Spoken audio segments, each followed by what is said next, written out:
মায়া হতাশ বোধ করছিল। একটি ছোট মোচড়ের পর কয়েক সপ্তাহ পেরিয়ে গেলেও তার গোড়ালিতে তখনও ব্যথা ছিল।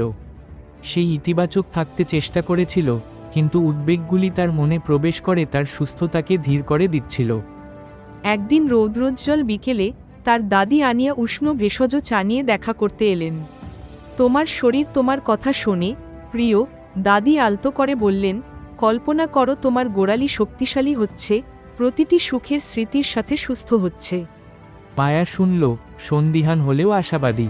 পরে তার দয়ালু ডাক্তার লিও নিশ্চিত করলেন, ইতিবাচক চিন্তা এবং নিরাময়ের দৃশ্যায়ন সত্যিই আপনার শরীরের সুস্থতার প্রক্রিয়াকে দ্রুত করতে পারে।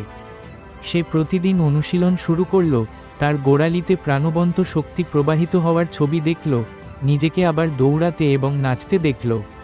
সে কৃতজ্ঞতা এবং আনন্দের উপর মনোযোগ দিল, সন্দেহগুলিকে দূরে সরিয়ে দিল। ধীরে ধীরে একটি চমৎকার পরিবর্তন শুরু হলো। তার ব্যথা কমে গেল এবং শীঘ্রই তার গোড়ালি অনেক ভালো, আগের চেয়ে শক্তিশালী অনুভব করল। মায়া উপলব্ধি করল যে তার মন একটি শক্তিশালী নিরাময়কারী। এই গল্পটি আমাদের শেখায় যে আমাদের মনগুলি স্বাভাবিকভাবে আমাদের শরীরকে নিরাময় করার অবিশ্বাস্য ক্ষমতা রাখে এবং ইতিবাচক চিন্তা ও দৃশ্যায়ন কার্যকরভাবে পুনরুদ্ধারকে ত্বরান্বিত করতে পারে। আপনার মনের ভেতরের শক্তিকে আলিঙ্গন করুন।